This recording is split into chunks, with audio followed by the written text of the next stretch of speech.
हमारे साथ आदिल अब्बासी साहब भी मौजूद हैं। अब्बासी साहब बहुत शुक्रिया।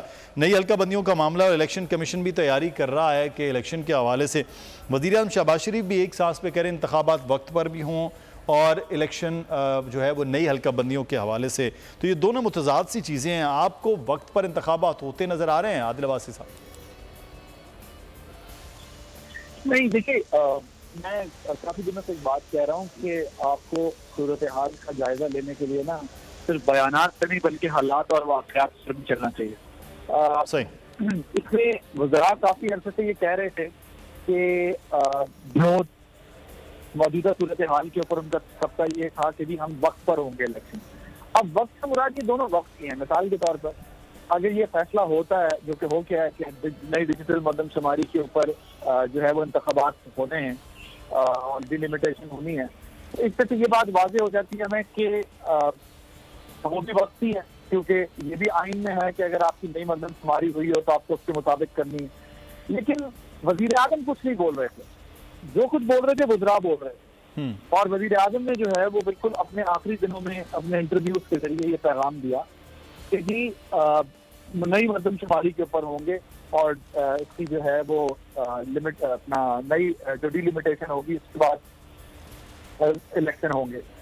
और मेरा जाती ख्याल भी यही था कि ये आखिरी वक्त तक इस मामले को इसीलिए ले जाना चाहते हैं क्योंकि इनको जो है वो ये दिख रहा था कि जब तक फैसला नहीं होता इमरान खान का मुस्तकबिल का कि भाई गिरफ्तारी होनी है नहीं होनी, उस वक्त ये पूरी इनकी कोशिश होगी कि ये इस मामले को टालें।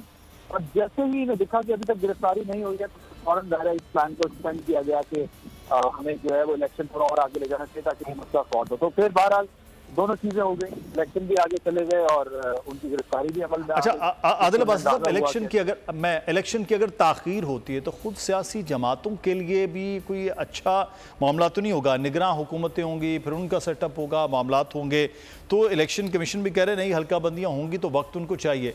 पीपल्स पार्टी तो खुद चाह रही थी कि इलेक्शन जल्दी हो जाए, तो ये जमातों के लिए आप कहते हैं खासा मुश्किल हो जाएगा अगर ये मामलात आगे चले जाते हैं, अगर 7-8 महीनों का मामला चला जाए।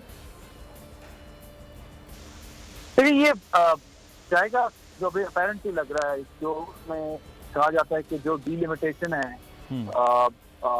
वो उसके लिए it requires at least 4 month prior election होगी है।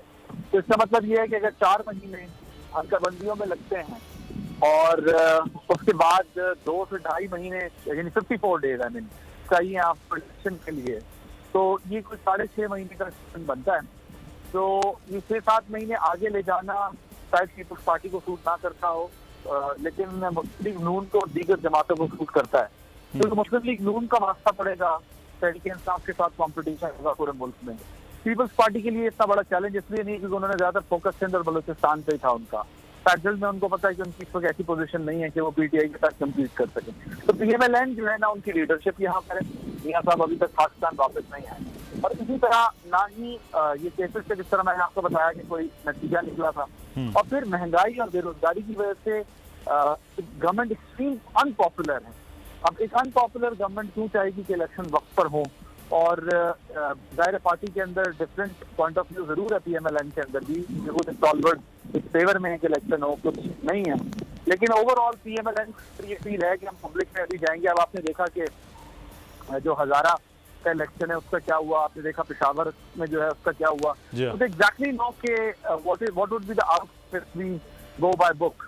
और इसलिए मुझे लगता है कि वो सूट करता है। पीपल्स पार्टी जाहिर है उनका थोड़ा सा ह्यू एंड क्राई है, और उसकी भी एक रीजन है क्योंकि पीपल्स पार्टी को भी जो है वो अब अंदाजा हो गया है कि फेडरल में उनके लिए कोई बड़ा चांस नहीं है नेक्स्ट सेटअप में। तो इस वजह से पीपल्स पार्टी चाहती है कि जल्दी से इलेक्शन हो, कम से कम सिंध बलोचिस्तान की हुकूमतें जो है वो दोबारा से हमारे काबू में, और फिर अगर फेडरल में भी कोई बाजार से मिल जाती है तो इट्स फाइन। पीपल्स पार्टी के लिए भी थोड़ी सी प्रॉब्लम क्रिएट हो गई है क्योंकि पीपल्स पार्टी का ज़ाहिर गवर्नेंस रिलेटेड इशू बहुत संजीदा है, और पीपल्स पार्टी को जो है वो अब अंदाजा है थोड़ा सा कि ये काम अगर आगे गया तो इंटरिम का काम अगर आ गया तो फिर पता नहीं हमारे पास भी 7-8 महीने अगर हुकूमत ना हुई सिंध में तो फिर क्या होगा, और एनीथिंग कैन हैपन। आपको पता है, हम सब जानते हैं पीपल्स पार्टी गवर्नेंस पे और बहुत सारे मामलात ऐसे हैं जिसके ऊपर बहुत तनकीद होती है। तो आप कह रहे हैं अगर आपको ये वीडियो पसंद आई है तो सब्सक्राइब कीजिए और बेल आइकॉन को प्रेस कीजिए। तारीख का अमीन।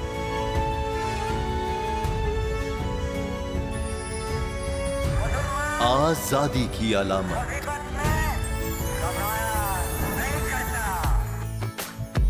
हुस्न का आईनादार।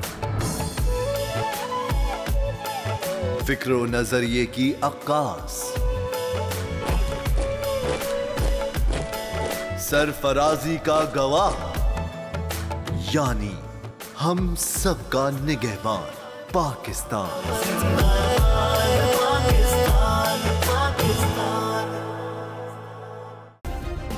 सब्सक्राइब करें और बेल दबाएं ताकि कोई खबर रह न जाए।